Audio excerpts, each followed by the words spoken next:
Hi, I'm Cindy Halpern, and today I'm going to talk about energy levels. This is based on a post of someone else who was talking about things being out of alignment, and my topic of energy levels, I believe, touches on that. I can actually read energy levels, whether someone's energy levels are high, low, in the middle, and I've had this since I was a kid. I don't know if it's because my brothers had Duchenne muscular dystrophy, and I was with other dying people. I'm not sure if it's genetic, but I'm able to do this. And sometimes I guess it gets in the way of knowing people because I can read their energy levels and I know something about them that maybe I'm not supposed to know about them. But it's something I've always been able to do. I've never charged for it or anything. It's just been a gift that I've had. I know people like Teresa Caputo, she actually can read energy levels. That's what she's really doing. And I'm able to do that too, but not in the same way as her, I don't think. She's probably more focused than I am on it. She charges a lot of money. They all do. John Edwards does as well. They all do. And it's okay that they're charging money because people want to see them and they have to make a living. I'm not sure they have to charge as much as they do. You know, poor people, middle-class people should have access to them as well. So I'm not sure about that. I know I never would, because this way I'm not promising what I'm saying is 100% accurate. If they're not paying me for it, then there's not a promise that what I'm saying is 100%. And they can be skeptical of it. I'm actually skeptical of it myself. Sometimes I doubt it too. But then something happens that makes me know that it's true. Like when my mom was dying, she passed away, I was right there, and then I felt her leaving, and when she did die, I could feel her energy levels as a spirit, and it was quite strong, and I could tell she was still with me in a way. And I read other energy levels too of spirits.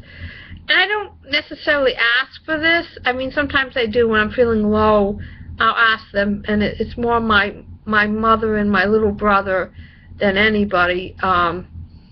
But, you know, I go to places, and I go near funeral homes and stuff. I feel those energy levels of people who've just died, and some not even realizing they've died, and they've taken time to realize that they've died.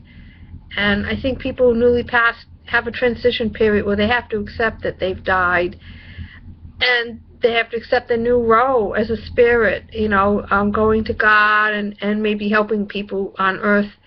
And it takes time, and they have a transition period, just as we have a transition period when we lose a loved one. And we have to respect that, that everyone has a different transition period when someone's died. Even as they're dying, they have a transition of you're grieving before someone dies, and that's very important to acknowledge that grief begins before death.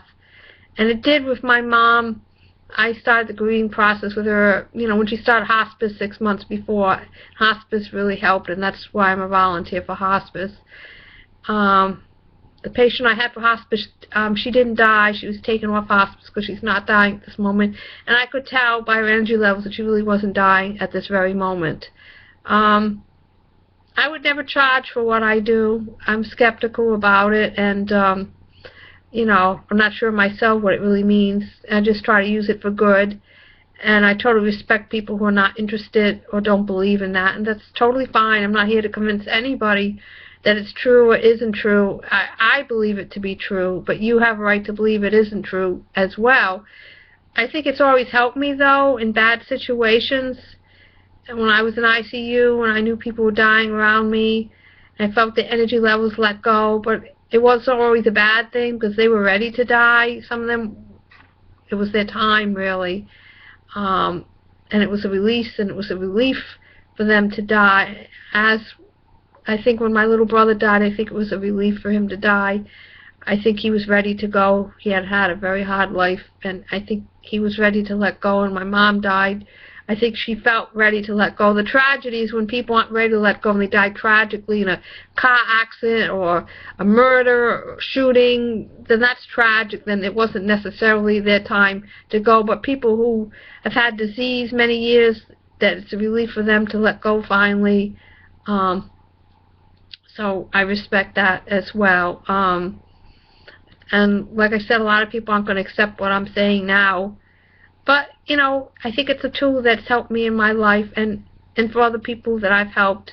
I'm glad I've been able to help you, and for those people who want no part of this, that's fine. I totally respect that, too. I just try to use whatever talents I have wisely, including counseling skills. That goes with this as well, knowing when someone's prepared for information, when they're not prepared for information, when to give them the information, and when to leave them alone and know that they're not interested in this and just let it go.